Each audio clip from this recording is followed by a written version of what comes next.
This is Meet Sean, where we break down real life topics insurance, annuities, real estate, travel planning, and home ownership so you can make smarter moves. Subscribe so you don't miss the next episode. Imagine using an AI to plan your absolute dream Hawaiian vacation. Okay. Like you type in your dates, your budget, and within seconds, the software just spits out this beautifully formatted minute-by-minute itinerary. Oh, yeah. The ultimate dream. Right. It maps your driving route. It slots in this highly rated oceanfront restaurant for Thursday night at 7, and it even drafts the reservation request for you. Wow. Sounds perfect. It does. Ooh. Except what it completely fails to tell you is that the restaurant burned to the ground a year ago. Oh, wow. Yeah, that's a problem. Yeah, a massive problem. So today, we're doing a deep dive into the hidden failure rate of automated travel planning. Right. And we're going to explore why, the ultimate luxury in this world of algorithmic itineraries is actually, surprisingly, human intuition. It really is. I mean, we are sitting at this very strange inflection point right now with how we manage our leisure time. Mm-hmm. We've reached this stage where a massive segment of the population just relies entirely on algorithms to navigate the physical world. Yeah, it's wild. And the source material we're dissecting today, it really gets into this. It's a comprehensive industry perspective from Carter Travel Excursion. Right, the Florida-based agency. Exactly. Yeah. And their piece is titled, AI Can Help Plan Travel, but here is where a real advisor still wins. Which is such a great title because it really gets to the core of this modern paradox we have. Yeah. We all crave a deeply bespoke, personalized travel experience, right? Oh, absolutely. Everyone wants to feel special. Right. But our tolerance for the actual friction of planning that experience has essentially dropped to zero. Yes. It's so true. And the data they highlight backs that up perfectly. There's a recent Harris poll that they cite in the piece, and it shows that roughly 70% of Americans are now using advanced tech tools for their trip arrangements. 70%. That is a huge number. It really is.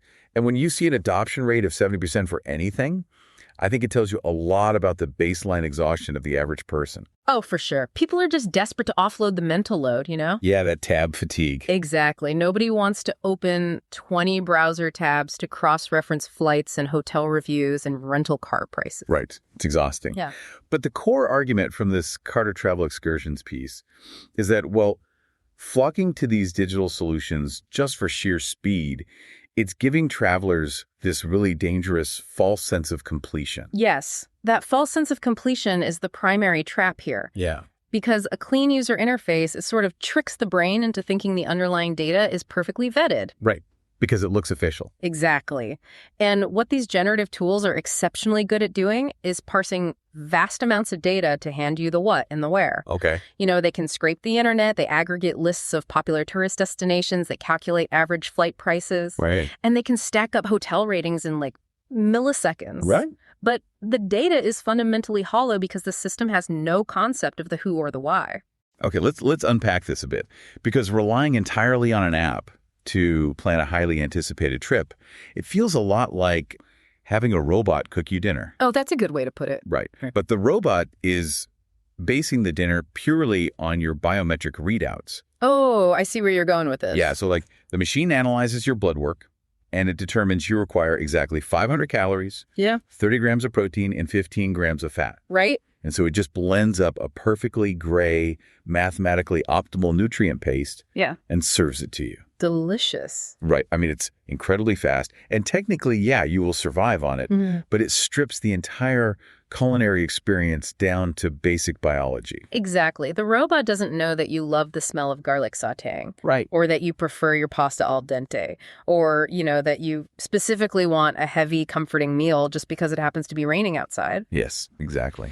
So in travel terms, the AI provides the exact geographical coordinates of a museum and a restaurant. The nutrient paste. Exactly. It provides the paste, but it completely lacks that deep, localized insight that transforms just a geographical location into an actual lived experience. Yeah, it doesn't know what makes a journey memorable for your specific psychological state at that moment. Right. And speed without context is exactly how you ruin a hard-earned vacation. Oh, absolutely. Yeah. So let's look at the specific mechanical gaps where artificial intelligence just fails the traveler. Okay. Because the source gives us some fascinating metrics regarding platforms like GuideGeek. Right. GuideGeek. And GuideGeek boasts this really impressive 98% accuracy rate. Which sounds great, right? Right? I mean, on a math test, 98% is an A+.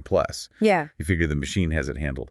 But Carter Excursions focuses entirely on that remaining 2%. Yes. They call it the crucial 2% of human oversight. And they call it crucial for a reason, because in the logistics of physical travel, a 2% margin of error isn't just like a typo on a page. Right. It is a complete hallucination of physical reality. Yes. Which brings us back to that Hawaiian restaurant scenario I mentioned at the start. Exactly. Because that's a specific cautionary tale drawn straight from the source material. Right. So let's break down why that happens. You've got a chatbot, and it's scraping historical reviews and travel blogs. Right. And it confidently suggests a highly rated establishment for your itinerary.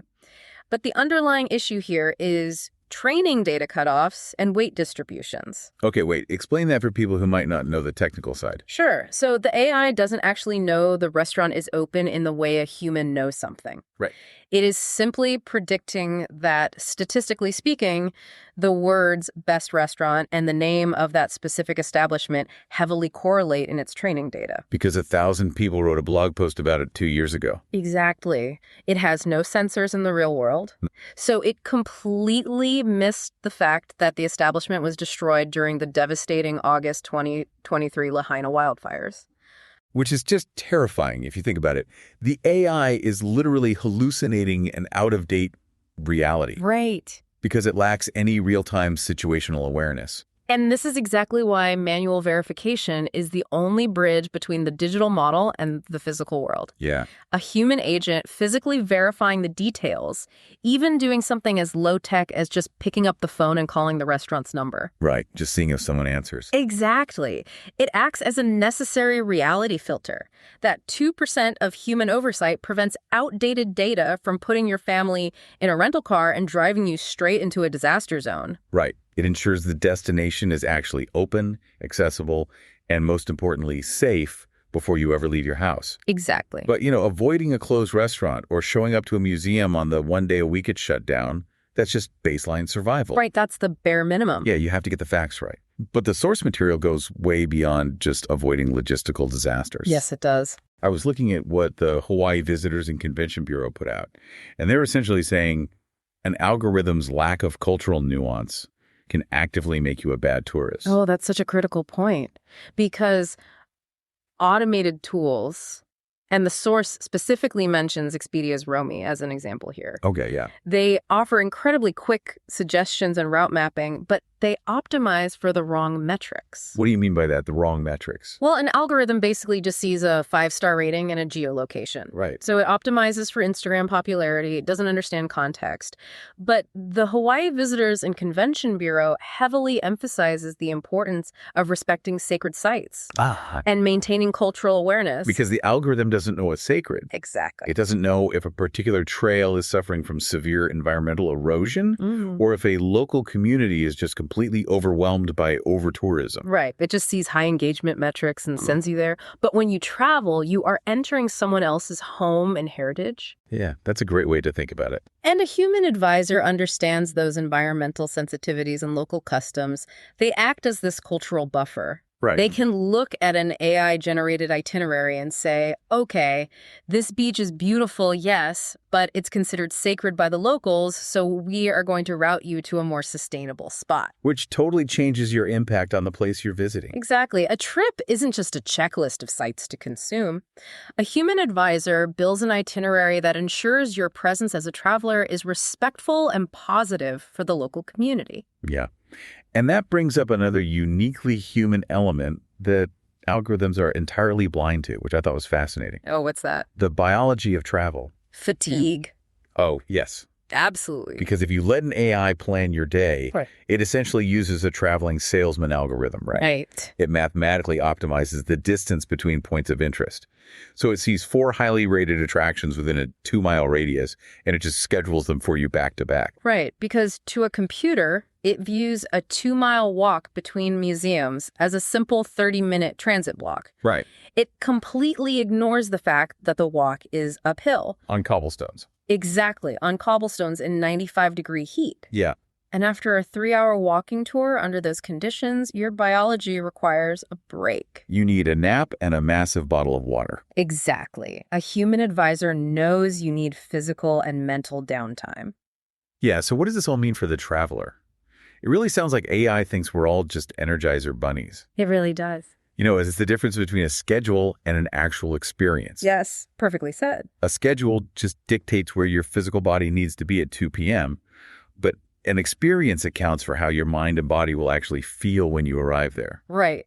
AI is a brilliant scheduler, but it has absolutely no capacity to anticipate human exhaustion. Right, which is why the Carter Excursions piece, they aren't advocating for a rejection of technology. Oh, no, not at all. They outline what we can think of as a hybrid blueprint. Right, a hybrid integration. Yeah, a workflow that actively blends the raw computational speed of generative AI with the essential quality assurance of expert human judgment. Yes, because the modern travel industry operates on a very specific synthesis of these two forces now. Okay, so let's break down how that synthesis actually works for people listening, starting with step 1, which is the sheer scale of data aggregation. Right. Because you can't just rely on human memory to find the best deals anymore. Impossible. Carter Excursions notes that their team leverages data from nearly 488,000 travelers. That is a staggering amount of data. Right. And no human brain can hold the preferences, the temporal booking patterns, and the unstructured feedback of 500,000 people. No, of course not. And that's where AI algorithms come in. They parse that unstructured data to find invisible trends. Okay. Like, a human couldn't possibly sift through 500,000 qualitative reviews to determine the exact optimal booking window for a specific resort in shoulder season. Right. It would take a lifetime. Exactly. So the machine does the heavy lifting of sorting the universe of options down to a manageable baseline that actually matches a client's budget. Okay, that makes sense. And then, once that data is aggregated, the workflow shifts to step 2, which is utilizing generative tools specifically for the logistics of booking. Yeah, and the source highlights a fascinating example of this step. They mention Make My Trip's multilingual assistant. Oh, right. Which launched in August 2025. And I think this really shows the difference between older booking engines, you know, the ones that just cross-reference static tables, and modern generative AI. Yes, it's a huge leap forward. Because generative AI, like Make My Trip's assistant, it is actually navigating the complex, unstructured backend of regional networks in real time. Wow. Yeah, it supports users in both Hindi and English throughout the entire booking process. Okay, so if you were trying to book a train in a region where you don't speak the language. Exactly. A generative tool can instantly translate terms and conditions, interface with the international systems, and execute the booking just as seamlessly as a local user would. That is incredibly helpful. It is. And furthermore, it performs real-time price tracking across hundreds of airlines simultaneously. Right. So it's catching those sudden price drops that a human who's just clicking refresh on a browser would always miss. Yeah, no human can click refresh fast enough to compete with that. Right. And that real-time capability, it becomes even more critical when we look at step 3, which is pivot planning. Pivot planning is huge. Because travel is inherently unpredictable. Yeah. Weather rolls in, flights get delayed, entire rail lines are canceled. Yeah. And when a massive disruption happens at an airport, the human agents at the desk are instantly overwhelmed. Oh, it's chaos. But in a disruption scenario, an AI can recalculate thousands of alternate routes across the global flight network in an instant. Right. It checks real-time availability across every single airline, and it presents viable options in milliseconds. Whereas a human agent doing that manually might take 45 minutes. Easily. And by that time, those alternate seats are already gone. Exactly. So the machine provides the ultimate logistical agility. Right. So, okay, we have the AI crunching 500,000 traveler profiles to find trends. It's transloading complex international bookings in real time. Mm. And it's instantly rerouting logistics when a storm hits. Exactly. It does all the heavy computational lifting. Yeah. But then we reach step 4. The crucial step. Right, the human filter, the quality assurance phase. Yes. This is where the human advisor takes this incredibly refined, rapidly sorted raw data and applies seasoned judgment. Right. They manually vet the AI suggestions. So the software might find a heavily discounted luxury hotel, right? Yeah. But the human advisor knows to call the front desk to confirm if the pool is currently under construction. Because the AI doesn't know that. Exactly. They look at the dense itinerary the AI generated, and they artificially inject the necessary downtime. They factor in the cobblestones. Yeah. Yes, exactly. They apply the cultural sensitivities we discussed earlier. So it really raises a practical question for anyone listening right now who's planning a trip. Mm-hmm. Should we basically treat AI like an ultra-fast, highly capable, but fundamentally naive intern? That is the perfect analogy. Right. Like the intern can bring you 50 flight options and a perfectly parsed spreadsheet of international hotel terms in 10 seconds. Yeah.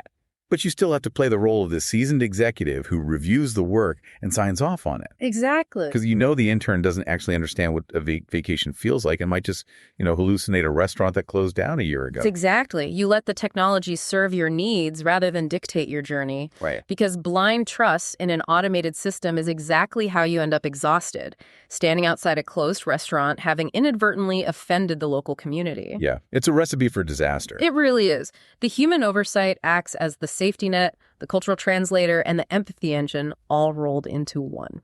And that's so important because your hard-earned vacation time is precious. Oh, absolutely. Most people only get a few weeks a year to step away from their daily lives and actually experience the physical world. Right. You do not want to waste those days dealing with algorithmic errors. No. So, use the apps to track fluctuating prices, monitor your flights for delays, gather the raw data. Yes. But when it comes to the actual experience, building the nuances that will dictate how you physically and mentally feel on day 3 of your trip, you have to rely on human intuition.